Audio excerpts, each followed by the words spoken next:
समजलेलंच आहे. मी भारतभर प्लास्टिक प्रदूषण या विषयावर काम करत असतो. माझी अजून जास्त ओळख म्हणजे फिरोज शर्माचे गावाले नाशिकचेच आहेत. मी पुण्यामध्ये बऱ्याचदा येत असतो. माझा मुलगा इथे राहतो. खूप साऱ्या शाळांमधून पुण्यामध्ये आणि अर्थात मी भारतभर फिरत असतो. माझा मुख्य विषय प्लास्टिक प्रदूषण आहे. तुम्हाला तुमच्या आसपास कचरा वाढलेला दिसतो का? आधीच्या पेक्षा कचरा वाढला. त्या कचऱ्यामध्ये काय काय दिसतं तुम्हाला?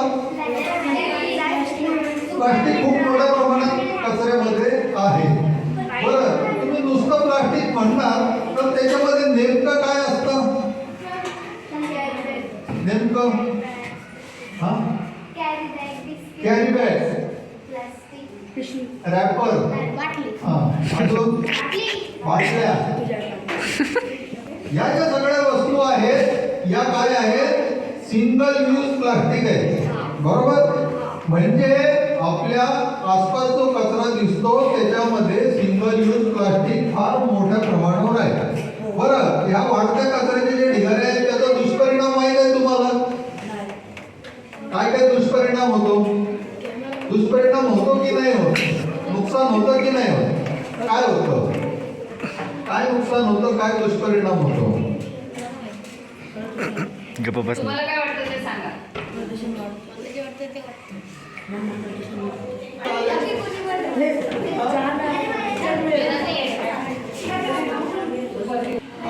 तुम्हाला दुष्परिणाम या फलकावर काही दिसतात का? या फलकाचं वैशिष्ट्य काय माहिती आहे तुम्हाला? हा फलक कापडापासून बनवलेला आहे, सुती कापडापासून. प्लास्टिकचे जे सध्या बॅनर वापरतात ते मी वापरत नाही. त्याच्यावरती हाताने जे जुने पेंटर लोक पेंटिंग करायचे तशा पद्धतीने मी हे पेंटिंग करून तयार केलेलं आहे. ठीक आहे. आता याच्यावरती तुम्हाला दिसेल की जमिनीवरचे प्राणी, हवेतले प्राणी आणि पाण्यामधले प्राणी, तीन जागी जे प्राणी आहेत त्यांना या प्लास्टिक कचऱ्यामुळे प्रचंड त्रास होतो, जीव घेणा त्रास होतो आणि त्यांचा जीव सुद्धा जात असतो. तर कचऱ्याचे दुष्परिणाम तुम्हाला थोडक्यात लक्षात आले. मी समजा प्रवास करत आहे नाशिकवरून पुन्हा किंवा कुठूनही कुठे जा तर रस्त्याच्या दोन्ही कडेला प्लास्टिक कचऱ्याचे ढिगारे दिसतील. रेल्वेने जर प्रवास करत असलो तर रेल्वेच्या दोन्ही बाजूला कचऱ्याचे प्लास्टिक कचऱ्याचे ढिगारे दिसतील. तुम्ही कधी प्रवास केला असेल तर हे दृश्य तुम्हाला फार कॉमन असेल. आता याचे जे दुष्परिणाम आहेत तर खूप सारे इथे तुम्हाला डोळ्याने दिसतच आहे. आपण जर आपल्या दारात प्लास्टिक टाकलं तर ते उद्या तिथे दिसेल का? कुठे जातं? कुठे जातं? ते प्लास्टिक वारा आणि पाणी या माध्यमातून मजल करत समुद्रामध्ये जातं. समुद्रामध्ये आजच्या घडीला the great Pacific garbage patch या नावाचे प्रचंड आकाराचे प्लास्टिकचे बेटा आपल्याला तरंगताना दिसत आहेत. इतका मोठ्या प्रमाणावर प्लास्टिकचा कचरा जर पाण्यामध्ये असेल तर इथले जे जीवजंतू आहेत म्हणजे सागरी प्राणी आहेत त्यांची राहण्याची जागा कमी झाली, त्यांना जे काही पोषण आहे ते कमी झालं. आणि दुसरी गोष्ट म्हणजे आपल्याला जो ऑक्सिजन मिळतो कुठून मिळतो माहित आहे तुम्हाला? झाडापासून. पाण्यातून पण मिळतो, पाण्यातून पण मिळतो नाही. बरं, मी तुम्हाला सांगतो आपल्याला अंदाजे 50% प्राणवायू जमिनीवरच्या झाडांपासून मिळतो आणि अंदाजे 50% प्राणवायू हा समुद्रामधून मिळत असतो. थोडस अजून शोधा, तुम्हाला भरपूर माहिती मिळून जाईल. ठीक आहे. तर तुम्ही एक गोष्ट स्पष्ट झाली की आपल्याला जो अंदाजे 50% प्राणवायू समुद्रामधून मिळतो तो प्राणवायू आपण कमी करत चाललेलो आहोत या प्रचंड अशा घाण करण्यामुळे, प्लास्टिक कचऱ्यामुळे. तुम्हाला थोडक्यात माहित पडलं आता की काय काय नुकसान होतं आणि ह्या सगळ्या ज्या सिंगल यूज प्लास्टिक वस्तू आहेत ना या कमी कमी कशा करायच्या हे पण मी तुम्हाला सांगणार आहे उपाययोजना. तुम्ही बर्थडे करता का वाढदिवस? काय काय वापरता?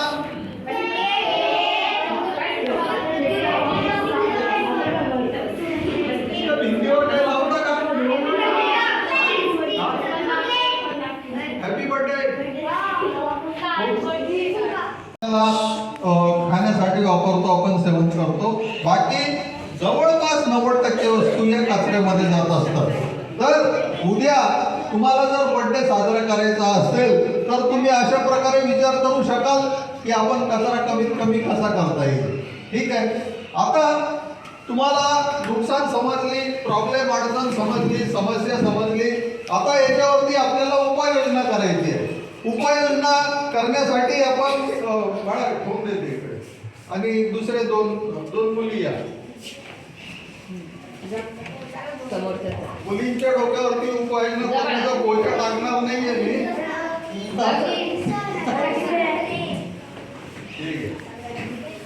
आता आपण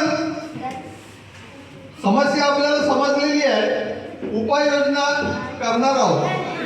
तुम्हाला आर म्हणजे रॅट ज्याला म्हणतो ना आपण, तो जो आर आहे ना त्या आर पासून आपल्या उपाययोजना आहेत. तर पहिली उपाययोजना जी आहे ती आहे रिफ्यूज. रिफ्यूज म्हणजे काय माहिती आहे तुम्हाला? रिफ्यूज कोणाला माहित आहे? माहिती का? रिफ्यूज म्हणजे काय? रिफ्यूज म्हणजे नकार देणे. ठीक आहे. नकार आपण कशाला देणार आहोत? नकार कशाला देणार? सिंगल यूज प्लास्टिकला आपण नकार देणार आहोत. ठीक आहे. आपण ज्या ज्या वस्तू वापरतो सिंगल यूज, काही सेकंद वापरतो, काही मिनिटं वापरतो, काही तास वापरतो आणि फेकून देतो, त्याला म्हणतात सिंगल यूज प्लास्टिक. आणि याची आपण एक यादी करायची आहे. 10 वस्तूची यादी बनवली की एक वस्तू वजा करायची, कमी करायची. राहिले किती? 9 मधून एक करायची कमी, राहिल्या 8. असं करत करत आपण सिंगल यूज प्लास्टिक कमी करायचं आहे. पहिला उपाय रिफ्यूज, सिंगल यूज प्लास्टिक. ठीक आहे. पहिला उपाय समजला. आपण आता दुसऱ्या उपायाकडे जाऊया. दुसरा उपाय आहे रिड्यूस. रिड्यूस म्हणजे काय? रिड्यूस कमी करणे. Very good. तुम्हाला माहित आहे सगळं बरोबर आहे. कमी करणे. आपण प्लास्टिकचा वापर कमी करायचा आहे. प्लास्टिकचा कचरा कमी होईल, प्लास्टिकचे दुष्परिणाम कमी होईल. ठीक आहे. पुढच्या उपायाकडे वळूया आपण. तिसरा उपाय आहे रियूज. रियूज म्हणजे पुन्हा पुन्हा वापरणे. Very good. री म्हणजे पुन्हा, यूज म्हणजे वापर. पुन्हा पुन्हा वापरणे. ठीक आहे. पुन्हा पुन्हा म्हणजे किती दिवस वापरणार? किती दिवस? 2 दिवस. टूथब्रश आहे, किती दिवस वापरणार? प्लास्टिकचा बॉल आहे, किती दिवस वापरणार? ही खुर्ची आहे, प्लास्टिकची, किती दिवस वापरणार? एक दिवस. बरं मी तुम्हाला दुसऱ्या भाषेत सांगू. एखादी प्लास्टिकची वस्तू कुठपर्यंत वापरतो?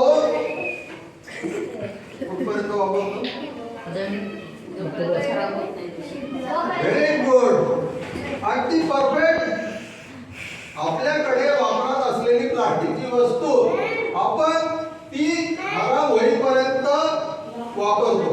बरोबर समजलं? 1 दिवसात खराब होईल, 4 महिन्यात खराब होईल. काही आता पृथ्वीसारखी वस्तू असेल तर वर्ष, 2 वर्ष, 4 वर्ष, 5 वर्ष सुद्धा चालेल. बरोबर आहे. म्हणजे एखादी वस्तू खराब होईपर्यंत प्लास्टिकची वस्तू आपण वापरणार आहे. बरोबर. तर रियूज हा जो आपला उपाय आहे, हा उपाय ही वस्तू खराब होईपर्यंत आहे. बरोबर. आता तिसरा उपाय समजला. पुढचा चौथा उपायाकडे आपण जाऊया. पुढचा उपाय सायकल माहित आहे तुम्हाला? काय काय रिसायकल? म्हणजे काय? एखादी प्लास्टिकची वस्तू खराब झाली तर ती टाकून न देता त्याच्यापासून कामाची दुसरी वस्तू बनवायची, त्याला म्हणतात रिसायकल. पुनर्चक्रीकरण असा त्याच्यासाठी मराठी शब्द आहे, बरोबर? तर हे जे 4 उपाय आहेत, हे 4 उपाय जर आपण चौथीला नाही, पहिली किंवा दुसरी ये इकडे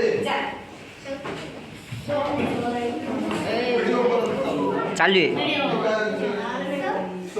पहिल्या घरात ठेवल्यावर काय होईल सांग बरं? पहिल्या घरी काय होणार नाही, सहज होईल तो. दुसऱ्या घरात 6. Very good. पुढच्या पुढचा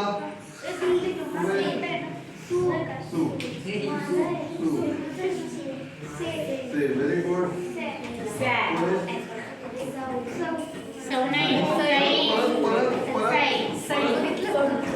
परत बोल. नाही नाही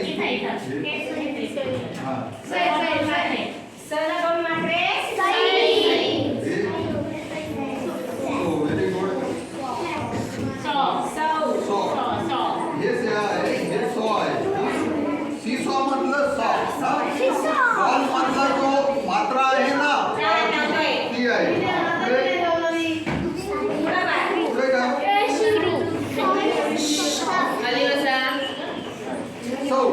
सौभाग्यवती सौची मात्रा आहे, सौची मात्रा इथे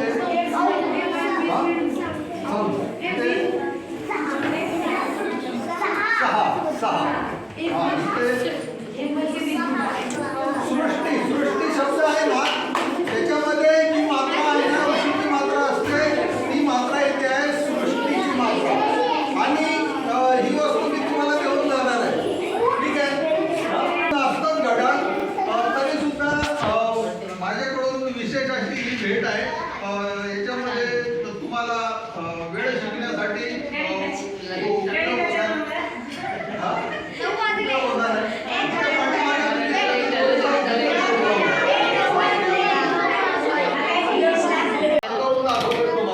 ठीक आहे. माझ्याकडे या ज्या अशा ट्रिक्स आहेत ना, या खूप साऱ्या आहेत. जाणार आहे. माझ्याकडे एक वर्तुळ काढायचा कंपास आहे. तुमच्याकडे पण असेल, तुमच्याकडे पारंपरिक असेल.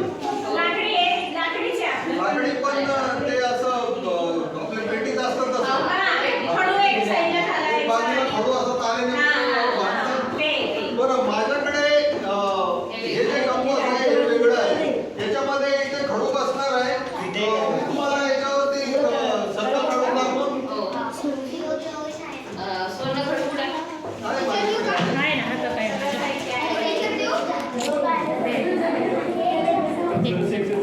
एका गोष्टीची गरज आहे.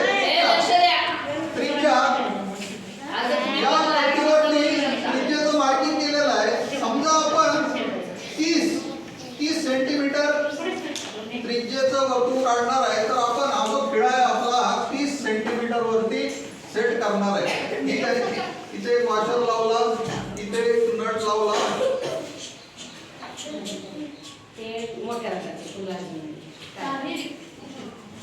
आणि आपण हा जो विंगनट आहे याला विंगनट म्हणतात. हा घट्ट करणार, असा टाईट करणार.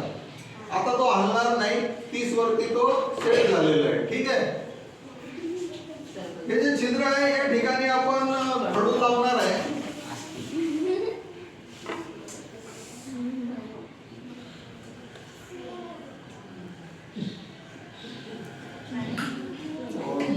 तुमचं साईज मला माहिती नाही काय आहे, पण माझ्याकडे नाही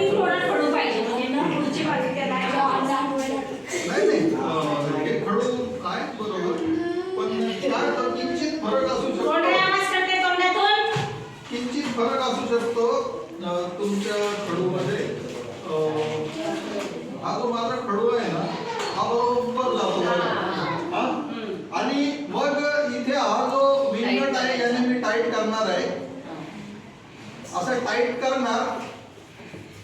फक्त किंचित असं हलवून बघणार, पकडला इतकाच, खूप जास्त टाईट करायची गरज नाही, पकडेल असं. आपल्याला अजून एक वस्तू आहे ती म्हणजे हा रबरी वॉशर आहे, कारण हा खिळ्याचं टोक कुठेही आपण ठेवलं बोर्डावर वगैरे तर ते हलू शकतं. आपण एक मध्य या ठिकाणी मार्क केला, वर्तुळ मध्य, बरोबर आहे. हा काय आहे, वर्तुळ मध्य आहे आपला, ठीक आहे. सेंटर. आणि या वर्तुळ मध्यावर आपण हा वॉशर ठेवणार आहे.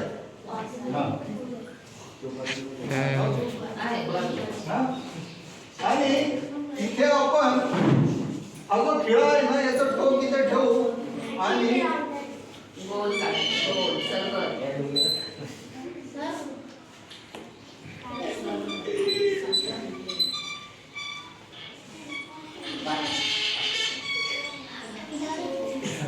किती वेळ लागला? छान.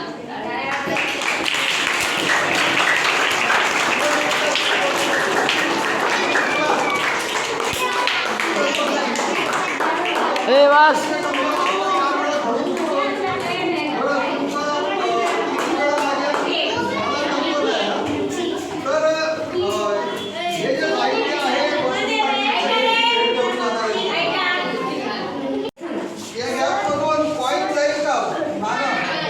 जाणार जायचंय जातंय काय करायचंय, ताकद न लावता, ताकद न लावता ट्राय करायचं. मी येतो मी येऊ का? ताकद लावायची नाही, फाडायचं नाही कागद, ताकद लावायची नाही. अ सर तो खिशात टाकून घेऊन जाईन. ताकद लावायची नाही, दोन गोष्टी महत्वाच्या आहेत, ताकद लावायची नाही, कागद फाडायचं नाही. ठीक आहे, नाही झालं तुला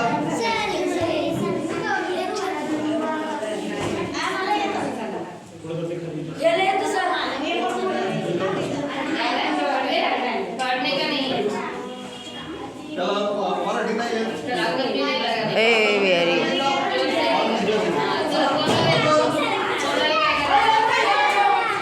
लावायची नाही, ते नाही ते सगळं खाली बसून घ्या आपापल्या जागेवर.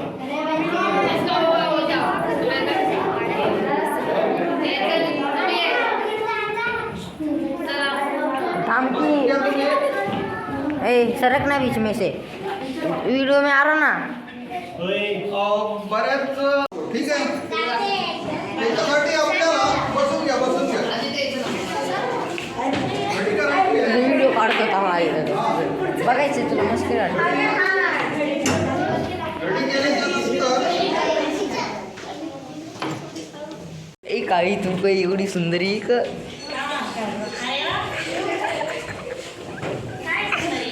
ओ बाई बघा यो काय पण म्हणतोय.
हे पर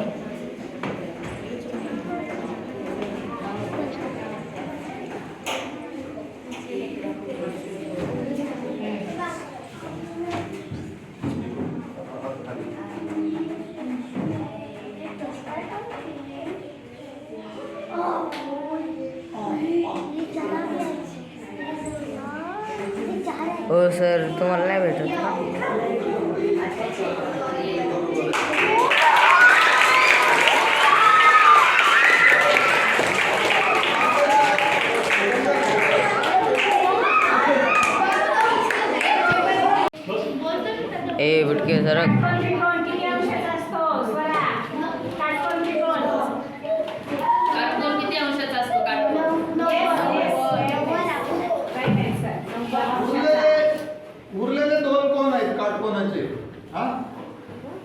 दोन्हीची बेरीज किती होईल?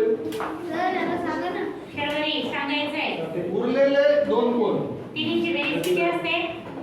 काटकोन त्रिकोण, लघुकोन आणि दोन्ही कोणाची बेरीज किती असते? काटकोन त्रिकोण 180. काटकोनाचे 90 केले. मग किती उरले दोघांचे? उरलेले 2 कोण? 180 बरं, याच्यामध्ये एक पाया आहे, एक उंची आहे. ते जर दोन्ही सेम सेम घेतले आपण तर उरलेले 2 किती अंशाचे होतील? हा, मग किती? एक कोण कितीचं होईल?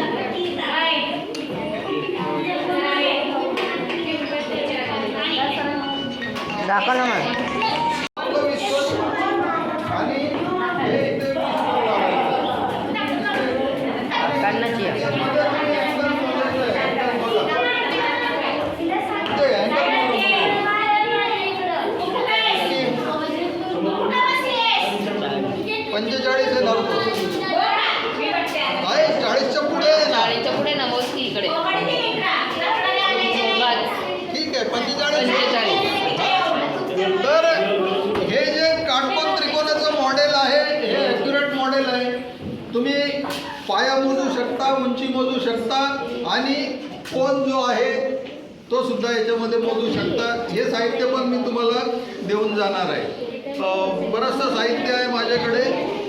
अ अधिक ब चा वर्ग आहे, अ अधिक ब चा घन आहे माझ्याकडे. अजून एक बसून घ्या तुम्ही. द्विमिती जादू करू का? त्रिमिती असं तुम्हाला एक मी मॉडेल दाखवतोय. ठीक आहे.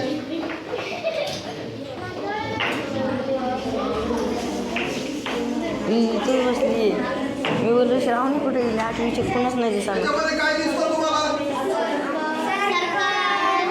चौरस आहे आणि वर्तुळ आहे. ठीक आहे.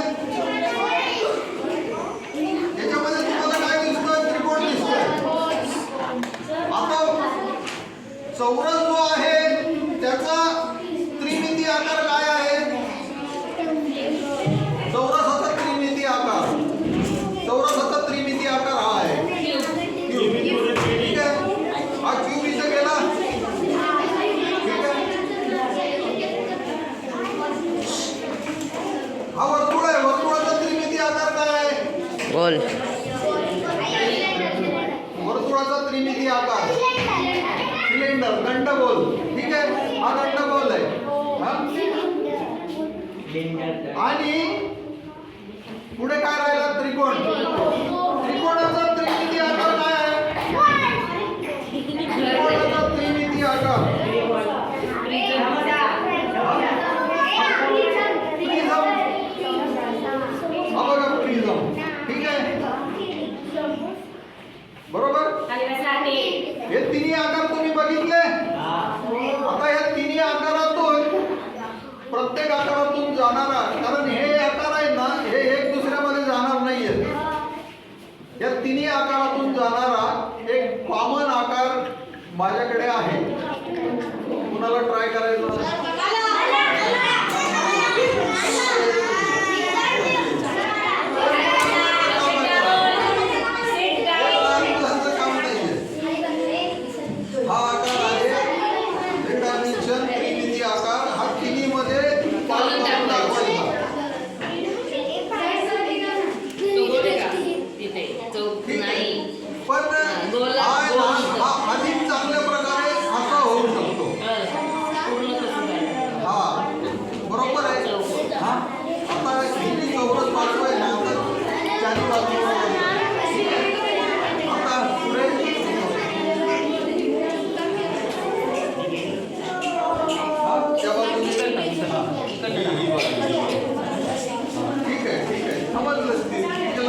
पहिला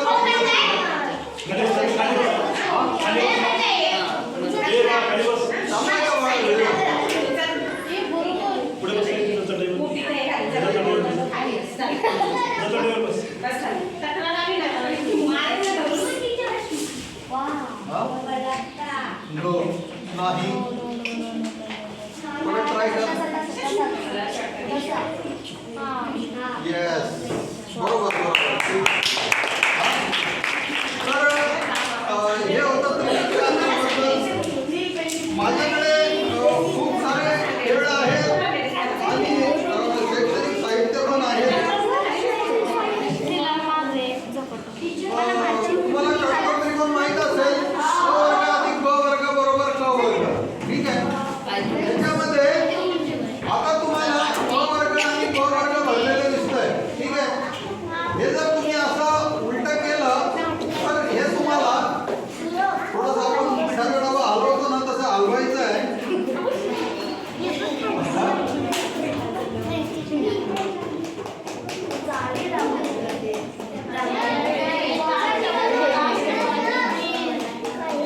तुमच्या कामाचं नाहीये बाळा क वर्ग अधिक ब वर्ग बरोबर क वर्ग ज्यावेळी तुमची वेळ येईल ना त्यावेळी तुम्हाला ते करायचं हे मला वाटतं आठवीला असेल. क वर्ग अधिक ब वर्ग बरोबर क वर्ग हा? हे थोडंसं असं डबा हलवतो ना पिठाचा तसा हलवलं की ते होऊन जाईल बरोबर हा? तर हे सगळं असं खाली येतं आणि याच्यामधून तुम्हाला ते माहीत पडेल क वर्ग अधिक ब वर्ग मग काय झालं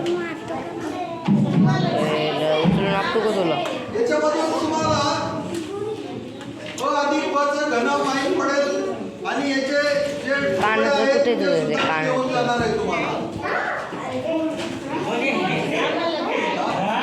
पायथागोरसचं मॉडेल आहे हे तुम्हाला भिंतीवर लावता येईल हा? ब अधिक ब चा वर्ग हे तुम्हाला भिंतीवर लावता येईल टाकता येईल याच्या पाठीमागे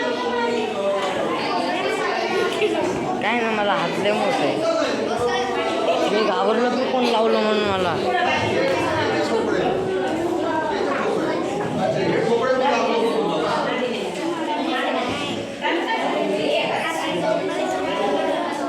हा जो आहे ना अ अधिक ब चा घन हा कसा वापरायचा ते मी दाखवतो याच्यामध्ये पहिला घटक कोणता आहे अ घन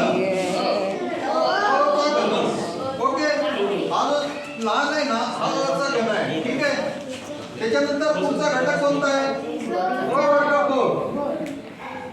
अ वर्ग ब किती आहेत ते 3 आहेत अ वर्ग ब 3 आहे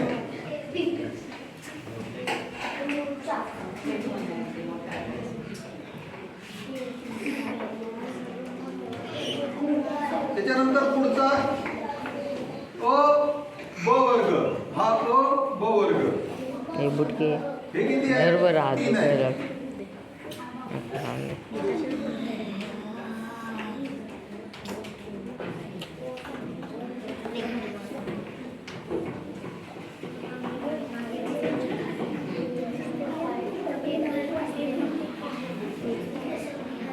त्याला adjust करू आता. आणि हो शेवटचा घटक ब घन आहे बरोबर हा ब घन आपण इथे ठेवणार आहे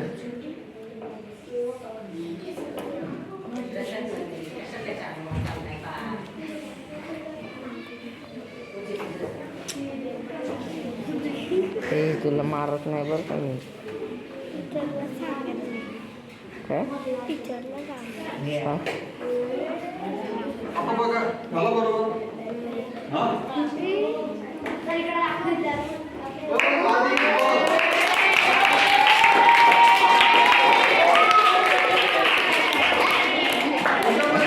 याच्यामध्ये जे तुम्हाला घटक दिसत आहेत ते बरोबर इथे मांडून ठेवलेले आहेत आणि त्याचा फरक जो आहे ना तो तुम्हाला डोळ्याने पण दिसेल इथे हा असा घन किंवा वर्ग आणि याच्यात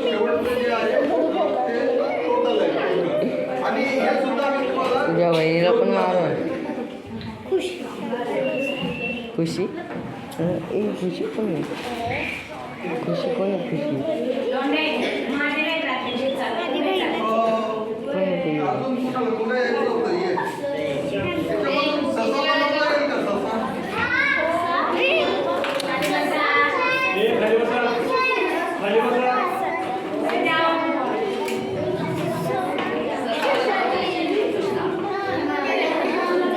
ए आपल्या पैसे आहे की ससा? ए ससा कुठे गेला? ससा कुठे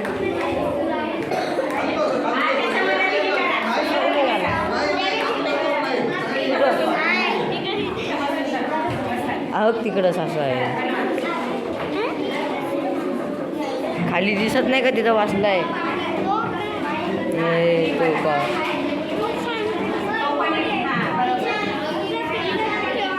ए व्हिडिओ चालू आहे.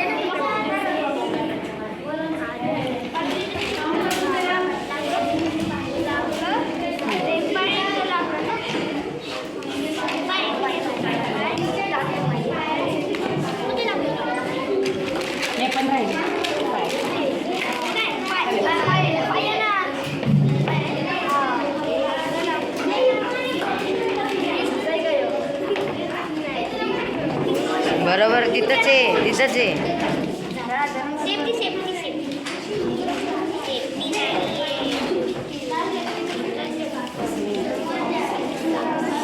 हा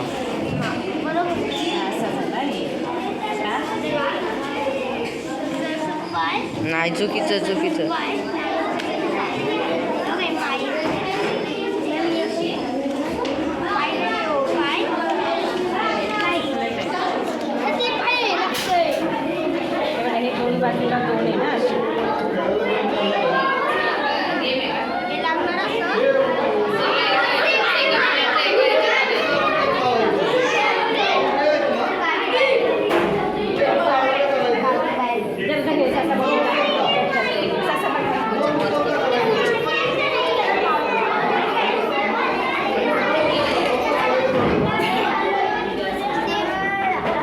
अरे सशाचे पाय तुम्ही त्याला शेपटीला लावले.